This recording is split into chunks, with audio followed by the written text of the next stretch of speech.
Students students आज मैं फिर वेलकम कर रहा हूँ आपका बेटा हमारी साइंस की क्लास में। आज मैं जो आपसे चैप्टर करवा रहा हूँ आपका वो है chapter 10 motion and measurement of distance. इस चैप्टर में हम बात करेंगे मोशन के बारे में और हम देखेंगे कि डिस्टेंस को कैसे मेजर किया जाता है। ठीक है। इसमें आइए इसको पढ़ते हैं और रीड करना शुरू करते हैं। मैं आपको ऑलरेडी समझाता जाऊंगा ताकि आपको बिल्कुल मुश्किल ना आए। तो बेटा पहेली और बूझो और उसकी क्लास में जितने स्टूडेंट्स हैं उनके बीच में डिस्कशन चल रही थी कि वो कहाँ कहाँ पर अपने गर्मियों की छुट्टियों में घूम कर आए हैं।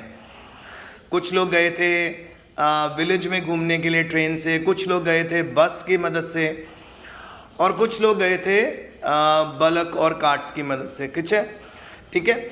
और एक स्टूडेंट तो एरोप्लेन से भी ट्रैवल करके गया था और कई स्टूडेंट्स थे जिन्होंने वहाँ पर बहुत अच्छे अपने हॉलीडेज़ को बिताया और वहाँ पे फिशिंग की अपने अंकल की बोट में। ठीक है।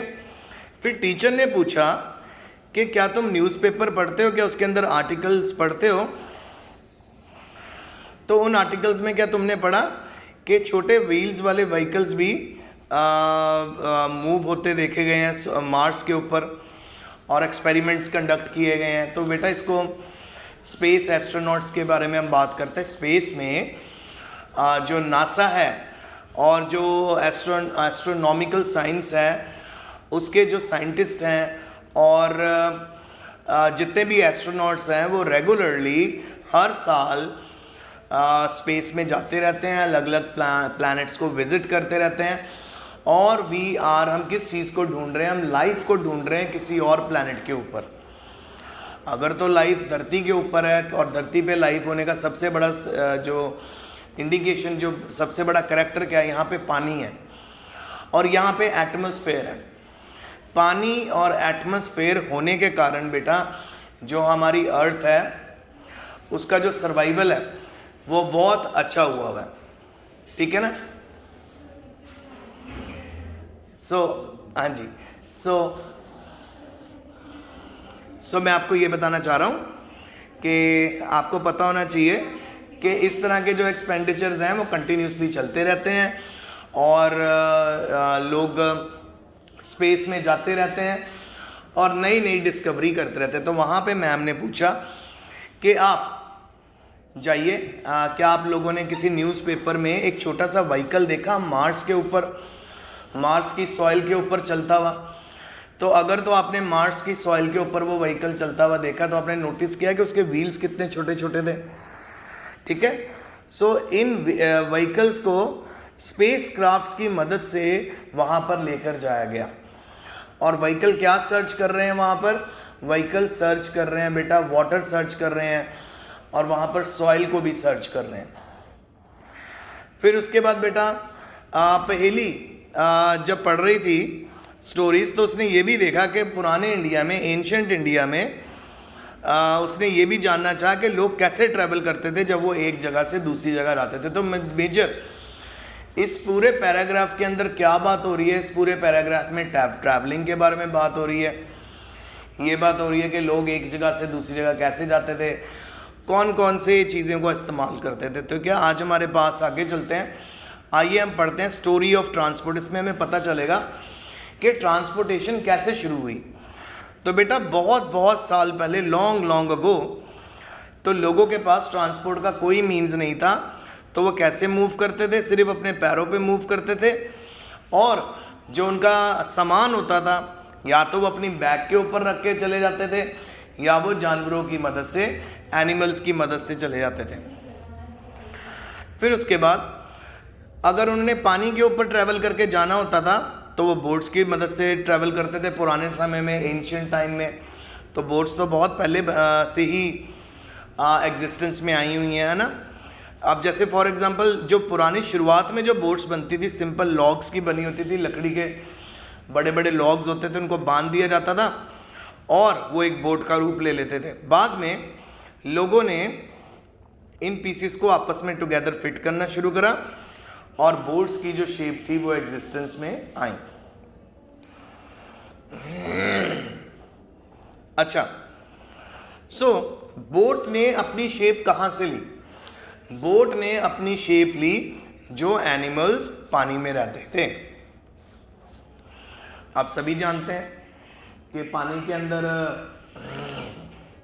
मछलियां रहती हैं।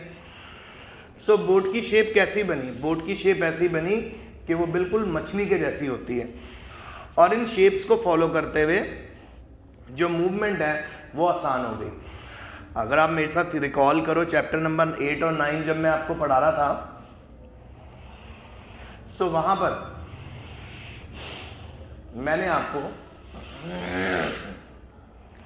फिश के बारे में बताया था, उसकी बॉडी के बारे में बताया था कि कैसे उसकी बॉडी स्ट्रीमलाइन होती है, स्टार्टिंग में पतली होती है, बीच में मोटी होती है, फिर पतली होती है ना।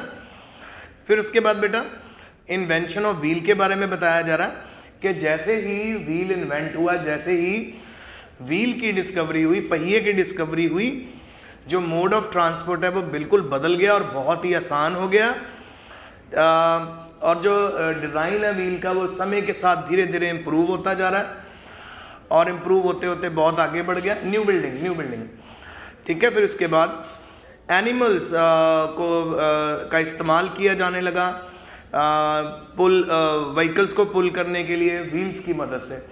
सो एनिमल का भी जो काम था वो बड़ा आसान हो गया, इजी हो गया, उन पे भी भार पड़ना कम हो गया।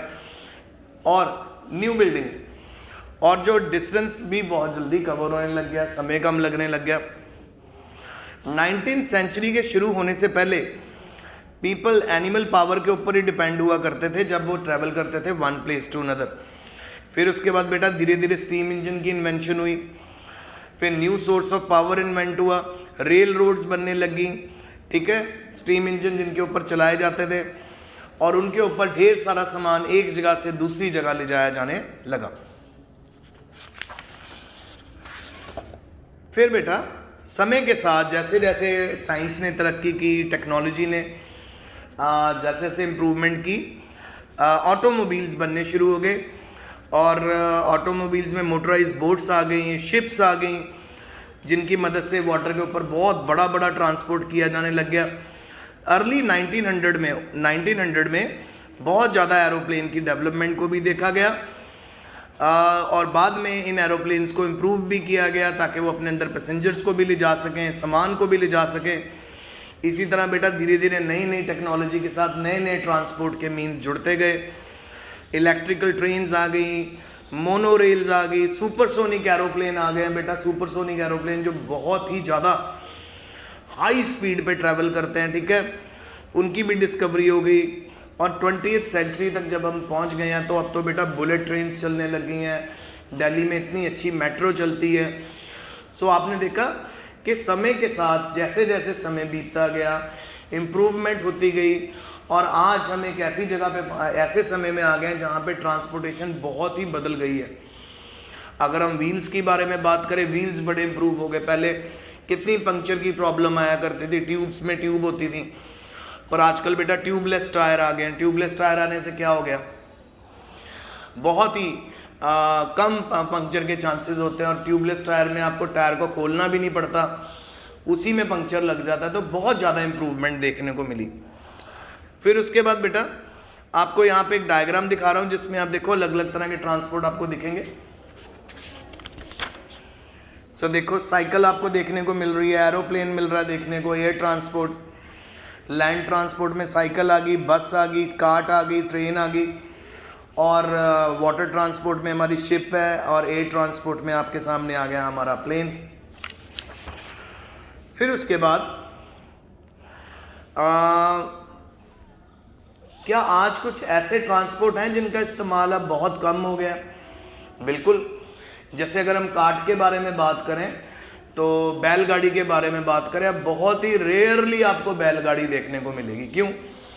एक तो बैलगाड़ी स्लो बहुत है, और दूसरी बात यह है कि आजकल बहुत ही कम लोग उसका इस्तेमाल करते हैं, क्योंकि अब बेटा सब मोटराइज्ड हो गया ना, ऑटोज़ आ गए हैं, कार्स आ गई हैं, फिर बेटा कैरी करने वाले बसेस आ गई हैं। तो ये बैलगाड़ी समय के साथ बिल्कुल ख़त्म होने के कगार पे पहुंच गई है। तो आज मैंने आपको इंट्रोडक्शन दी है हमारे चैप्टर 10 की, मोशन की, और कैसे हम डिस्टेंस को मेजर करते हैं, इनके बारे में हम बात करेंगे नेक्स्ट लेक्चर में। तो इस बार की इंट्रोडक्शन प्लीज़ बहुत अच्छे से देखना, वीडियो को ध्यान से समझना, और कोई भी टफ डिफ़िकल्टी हो, कोई भी क्वेरी हो, मुझे पूछ सकते हो। Take care.